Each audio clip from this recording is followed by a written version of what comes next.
안녕하세요. 동아일보 이진한 의학 전문 기자입니다. 이번 시간에는 소아들의 먹방, 그리고 소아들이 생길 수 있는 위장장애, 위 관련된 질환, 그 다음에 비만, 이런 여러 가지에 대해서 좀 얘기하는 시간을 갖도록 하겠습니다. 우리 초등학생들이요, 가장 선호하는 직업 뭔지 아세요? 바로 유튜버입니다. 그러다 보니까요, 요즘 유튜브에 초등학생들이 많이 등장하죠. 특히 먹방, 먹는 거에 대해서 의외로 초등학생이나 중학생, 학생들이 많이 등장합니다. 물론 맛깔나는 음식을 맛있게 먹는다. 그 다음에 소리를 어더덕 씹어서 먹는다. 그런 문제가 없겠죠. 근데 문제는 많이 먹을 때 생길 수 있는 문제들, 많이 먹는 먹방에 대해서 우리가 집중적으로 얘기를 하고자 합니다. 오늘 그래서 이 관련해서 우리 여성 전문가 두 분을 모셨습니다. 안녕하세요. 네, 안녕하세요. 각자 한번 소개 부탁드릴게요. 네, 저 한림대학교 성심병원 가정의학과에 근무하고 있는 박경이라고 합니다. 네, 안녕하세요. 저는 우리 아이들 병원의 소아청소년과 전문의 백정현입니다. 오늘 두 분 여성 전문가들이 오셔서 오히려 스튜디오 분위기가 아주 화기하고 좋습니다. 두 분 먹방을 많이 보시죠? 한번 소아 먹방도 보셨을 것 같은데 그에 대해서 한번 얘기를 좀 나눠보도록 하겠습니다. 네, 저는 최근에 이제 유튜브나 이런 데서 소아 청소년이 먹방을 하는 것을 좀 주의 깊게 살펴본 적이 있는데요. 네네. 사실 예전에도 우리가 어른들이, 그러니까 성인 연예인들이 뭐 쿡방이라던가 먹방이라던가 그런 방송들을 통해서 맛집을 간다던가 이제 특정 음식을 많이 먹는다던가 하는 것들을 방영을 한 적이 있습니다. 근데 그때도 이제 많은 전문가들은 이런 방송들이 주로 이제 저녁 시간대에 많이 치중돼 있고, 그리고 밤 시간대 야식을 조장하는 그런 경향이 있다 그래서 이게 비만을 유발하지 않을까 하는 우려를 많이 했었는데요.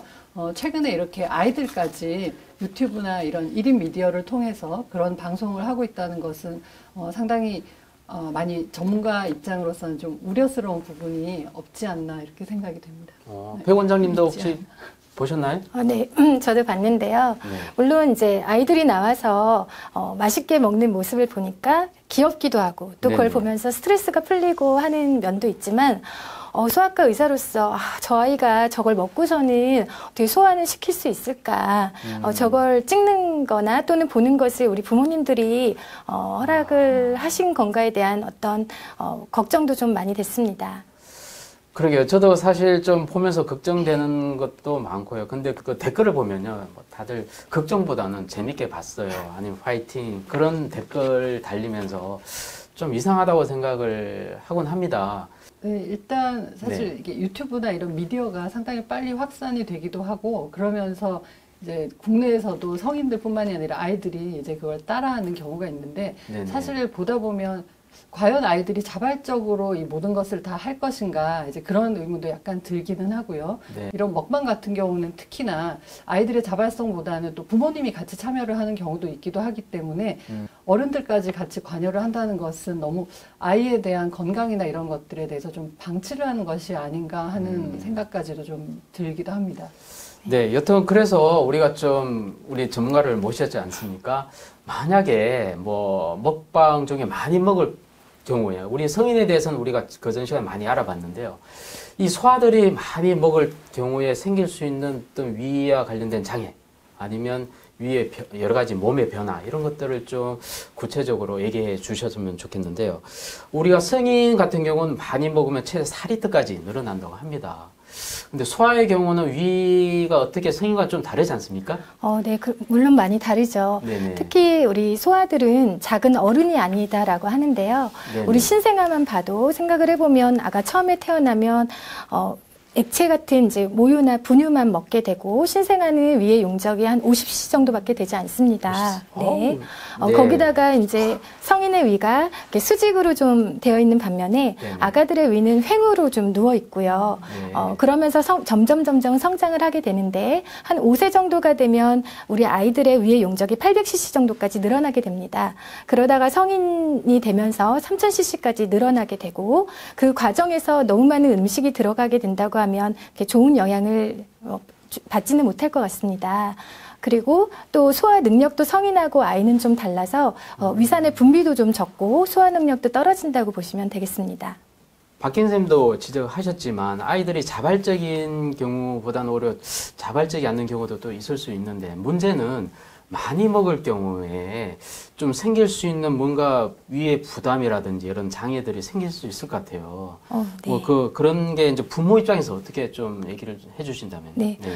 갑자기 한꺼번에 많은 양의 음식을 먹게 되면 그 순간 뭐 짧게는 배가 아프다든지 아니면 구토나 설사 등을 유발을 할 수가 있고요. 네네. 또 그런 과식이 한 번이 아니라 여러 번 반복하게 되면 위산의 분비가 계속해서 과다하게 나오게 되고 결국은 성인들한테 잘 생기는 위염이나 위식도 역류와 같은 질환이 우리 소아에서도 생길 수가 있습니다. 혹시 소아들이 성인에 비해서 좀 이문 간략근이라든지 소아 네. 식도 간략근 이게 좀 약간 약한가요? 어떤가요? 좀 더 약하죠. 아무래도 약할 수 잡아주는 있다. 힘도 좀 약하고 네네. 그렇기 때문에 역류도 더 많이 생기고요. 네네. 네. 그리고 또 하나 우리 부모님들이 가장 걱정하는 우리 아이들 감기 자주 걸리는 거, 그다음에 면역력이 떨어지는 거에 대해서 걱정 참 많이 하시는데요. 네네. 가식을 많이 하게 되면 결국 그 과도한 음식물들을 소화하기 위해서 우리 몸에는 활성 산소들이 많이 생기게 됩니다. 그리고 그런 과도한 활성 산소가 생기게 되면 결국 면역력의 저하로 이어지게 되고 그러면서 우리 부모님들이 걱정하시는 감기 등에 자주 걸리게 되죠. 네. 그리고 또 음식을 많이 먹는 그런 걸 먹방을 많이 보는 아이들이 또 따라서 하는 경우도 많고요. 또 막 먹게 되면 결국은 이게 어디 음식이 다 어디로 갈까요? 살로 많이 가지 않습니까? 아이들을.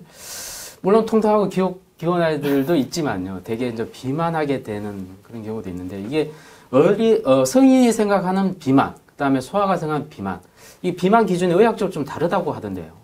네, 일단 성인 같은 경우는 이미 성장이 완료가 된 상태죠. 그렇기 네네. 때문에 우리가 일반적으로 많이들 알고 계시는데 여러 기준이 있지만 일반적으로는 체질량 지수 BMI라는 기준을 많이 사용하게 됩니다. BMI는 우리의 체중을 미터로 환산한 키의 제곱으로 나눈 수치가 되는데 대개는 뭐 25, 30 이제 이런 기준으로 많이들 말씀을 하시죠. 근데 아이들 같은 경우는 사실 성장을 하거든요. 네네. 어른이 될 때까지는 계속 성장을 하고 있기 때문에 그런 경우에는 아무래도 키가 크게 되면 체중이 또 따라 늘게 됩니다. 그래서 아이들은 우리가 일괄적인 25, 30 이런 수치를 기준으로 하는 것이 아니라 대개는 체질량 지수의 100분위 수를 사용을 하게 되는데 이게 국가에서 아이들을 다 모아서 이제 아이들 데이터를 모아서 그 데이터에서 이제 어느 정도 이상이면은 얘는 과체중이고 어느 정도 이상이면 비만이다 이렇게 데이터를 내게 되는데 대개 체질량 지수의 100분위 수는 자기가 속한 동일한 성별 그리고 연령대에서 체질량 지수가 얘가 몇 백분위 수에 해당이 되느냐를 가지고 판단을 하게 됩니다. 그래서 쉽게 말하면 우리가 만약에 100명 아이를 똑같은 성별, 똑같은 연령대 100명 아이를 이제 체질량 지수가 낮은 순서부터 높은 순서까지 이렇게 줄을 세우는 거예요. 그렇게 되면 85번 뒤에 서는 아이들, 그러니까 85 백분위 수 이상인 경우에는 과체중, 그리고 95번 뒤에 서는 아이들, 95 백분위 수 이상인 아이들은 비만에 해당이 됩니다. 그렇게 진단을 하기 때문에 사실은 연령별, 성별 그 기준치가 다 달라요. 그래서 우리가 되게 25 이러면 성인은 비만 이제 이런 기준이라고 얘기를 하지만 아이들 같은 경우는 이게 21인 경우도 있고요, 20인 경우도 있고 상당히 나이대에 따라서 상당히 많이 다릅니다. 그래서 부모님들이 이걸 판단을 하실 때도 얘가 비만인가 아닌가 그냥 겉으로 봤을 때 통통해 보인다, 이제 뭐 뚱뚱해 보인다 이러면은 비만인가, 얘는 좀 애매해 보인다 이렇게 하시는데 그래서 집에서 이게 얘가 비만한가 어느 정도인가, 얘가 연령대에서 어느 정도에 속하냐를 판단하기가 좀 쉽지 않은 부분이 있습니다.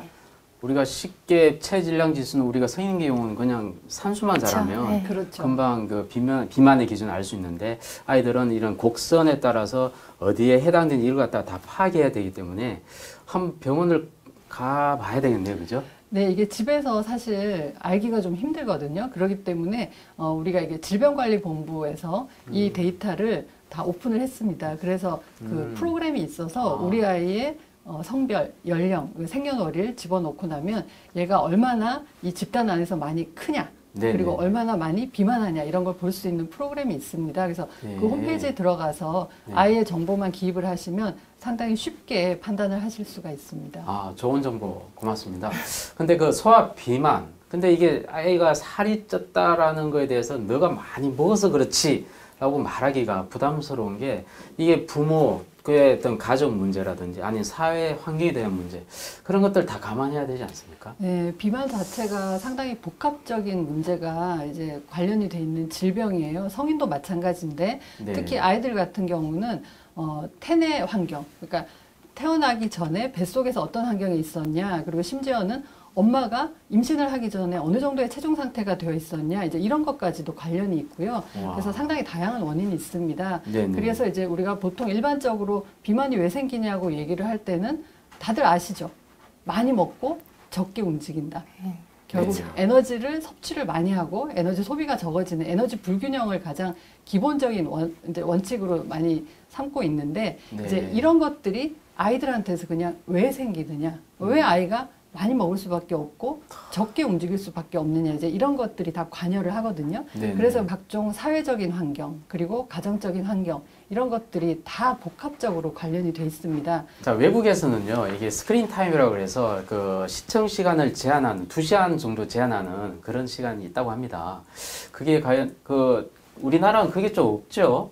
네, 대개는 뭐 미국 소아과학회에서도 네. 많은 연구를 통해서 보니까 아이들이 TV나 컴퓨터를 사용하는 그 시간을 이제 스크린 타임이라고 생각을 하는데 이제 그 스크린 타임이 평균 2시간, 하루 2시간이 넘으면 소아 비만과 상당히 밀접한 관계가 있다 그래서 2시간 이상 하지 않는 게 좋겠다 이렇게 규제를 해요. 아주 중요한데요. 규제라기보다는 네. 이제 권고를 하죠. 네네. 근데 되게 요즘은 사실 TV나 컴퓨터보다는 아이들이 스마트폰이나 뭐 태블릿 PC를 많이 보게 되는데 사실 그걸 하는 동안은 움직임이 적습니다. 네. 활동량이 적어지기 때문에 비만해지는 문제도 있고 이제 그런 걸 보다 보면 광고도 나오고 그리고 이제 요즘 이제 우리가 주제가 되고 있는 먹방이 나오고 있는데 그걸 보게 되면 아이들이 따라 해보고 싶고 먹고 싶어지죠. 맞아요. 네. 그렇게 되면 결국 그 음식을 먹다 보면 열량 섭취가 많아지는 결국은 움직이지 않고 열량 섭취가 많아지는 이제 비만의 원인이 되는 그런 행동들을 할 수밖에 없기 때문에 이게 상당히 문제가 될 수 있습니다. 야, 우리가 그 소아 비만인 경우에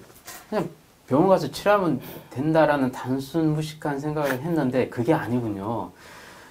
병원은 병원대로 해야 되고 가정에선 가정대로 부모님이 또 챙겨야 될 부분이 분명히 있는 거네요. 네, 그럼요. 우리가 뭐 네. 당뇨병이나 고혈압 같은 질병도 마찬가지지만 병원에서 처방을 받고 뭐 약 처방이든 아니면 생활습관에 대한 처방을 받더라도 결국은 본인이 병원 밖을 나서는 순간부터 실천을 하셔야 되거든요. 네, 근데 이제 네, 그런 그렇습니다. 것들이 특히 아이들 같은 경우는 자기가 스스로 뭔가 계획을 하고 왜 해야 되는지 이런 것들의 동기부여가 잘 안 되기 때문에 결국은 부모님이 옆에서 많이 도와주셔야 되고요.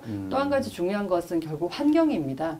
환경이 패스트푸드가 많아지고 아이들이 활동할 수 있는 공간이 적어지고 하는 부분이 있기 때문에 결국은 비만은 치료를 하는 데 있어서 아이 스스로도 많은 노력을 해야 되는 부분이 있지만 가정에서도 같이 도와주셔야 되고 사회적인 제도가 제대로 정착이 되고 국가적인 환경 자체가 비만이 멀어질 수밖에 없는 그런 환경으로 만들어주시는 제도가 만들어지는 것도 상당히 중요한 부분이 있습니다. 네. 아까 먹방 얘기하다 보니까 소아 비만을 얘기할 수밖에 없을 거예요.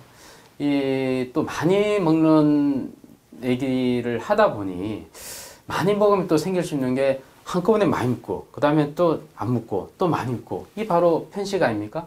편식하는 아이들도 또 많이 생긴다고 하던데요. 네, 맞습니다. 물론 비만한 아이들도 이제 꽤나 문제가 되고 있지만 제가 실질적으로 진료실에서 보면 먹지 않아서 편식을 해서 걱정인 부모님들이 훨씬 더 많고요. 우리나라 어린이들을 보면은 3명 중에 1명꼴로 편식을 하고 있는 것으로 조사가 되어 있습니다. 이것은 이제 인간의 본성 중에 푸드 네오포비아라고 하는 것과도 연관이 되어 있는데요. 우리 사람들은 새로운 음식을 보면은 좋아하고 먹기보다는 두려워하고 먹지 않으려는 경향이 있습니다. 따라서 편식이 우리 아이들한테는 더 많을 수밖에 없고요. 편식하는 애들이 또 살이 많이 찝니까? 어떻습니까? 네, 오히려 실질적으로 야채나 몸에 좋은 것들은 적게 먹고 대신에 칼로리가 높고 그런 것들은 많이 먹기 때문에 오히려 편식을 하는 아이들 중에 좀 더 과체중이나 비만인 아이들이 좀 더 많습니다. 그런데 편식하는 애들 먹기 싫어하고 뭐 그런 애들 많을 텐데 음식을 자꾸 그러고 그런 아이들을 부모님 과연 어떻게 좀 챙겨야 될지.